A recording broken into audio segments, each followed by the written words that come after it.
malaikat Jibril ngasih cermin kepada Rasulullah. Begitu ngasih cermin, Rasulullah bercermin, wajah beliau gantengnya 100% saudara. Dua kalinya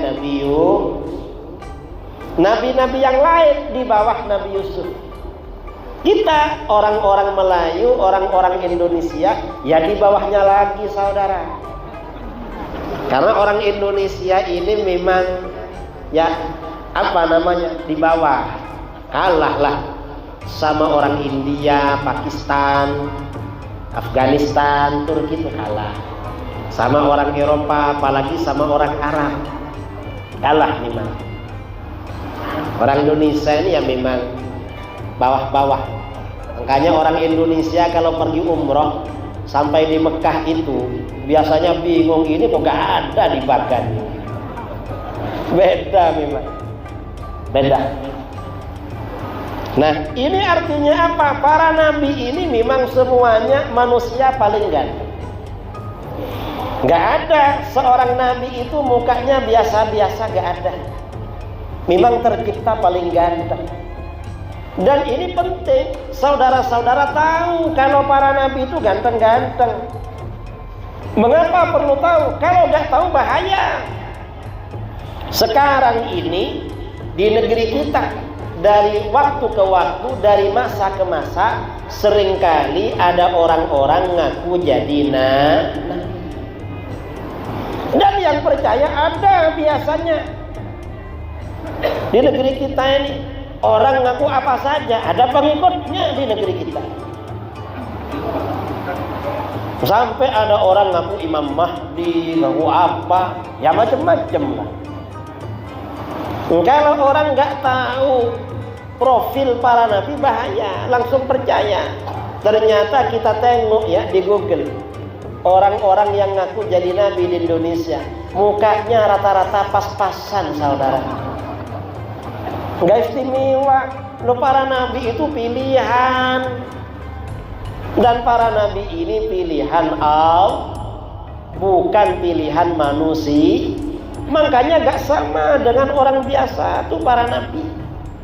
Kalau ada nabi ya kalah ganteng dengan orang biasa tuh bahaya. Nanti umatnya yang datang dari jauh mau sowan, mau ziarah bisa keliru.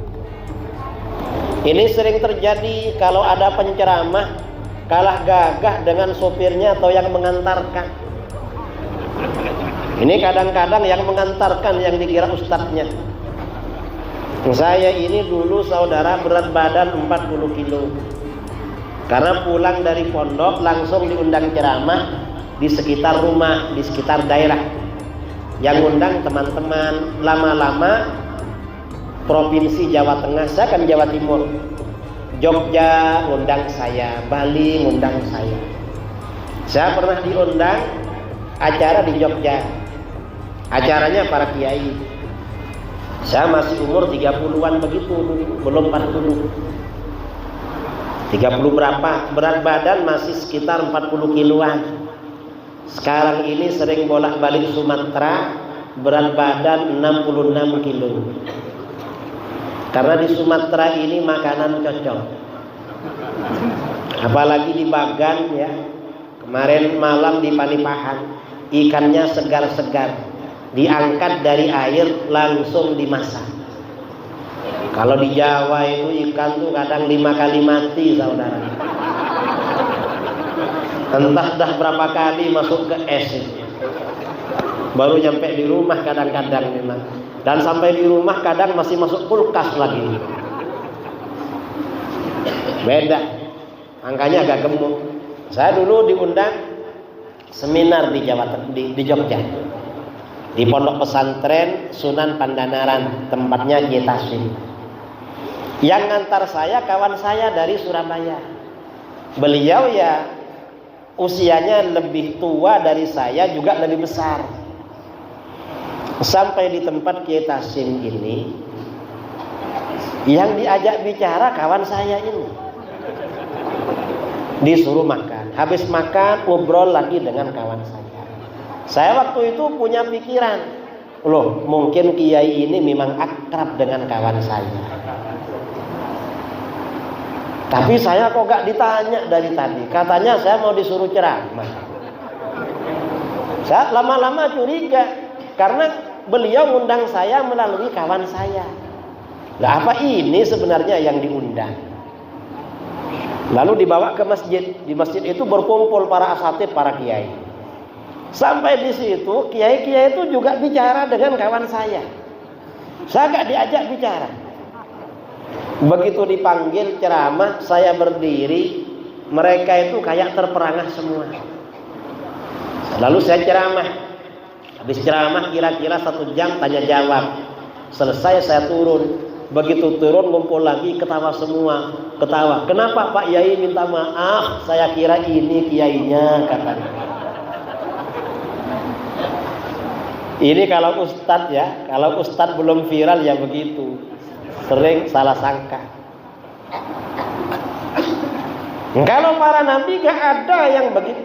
Para nabi ini memang oleh Allah diberi kesempurnaan fisik. Rasulullah SAW kalau berdiri seorang diri sendirian, kana rabah. Rasulullah itu posturnya standar, tidak tinggi, tidak pendek. Mengapa? Orang itu kalau pendek dicela sama orang.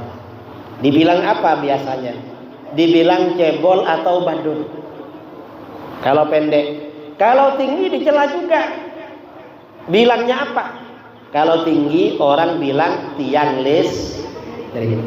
Tahu tiang listrik karena tinggi. Rasulullah itu fisiknya standar. Tapi kalau Rasulullah berdiri dengan orang yang tinggi atau duduk bersama orang yang tinggi, maka Rasulullah kelihatan sedikit lebih tinggi. Mengapa? Dijaga oleh Allah, gak boleh kalah sama orang biasa. Gak boleh memang. Para nabi ini sempurna secara fisik. Makanya di dalam akidah, di dalam tauhid ya, Rasulullah itu, para nabi itu punya sifat jaiz. Sifat jaiz itu kalau yang belajar di pondok dulu, sifat jaiz bagi nabi, bagi rasul, al-a'radul basyariyah allati la tuaddi ila naqsid fi maratibihim al-aliyah.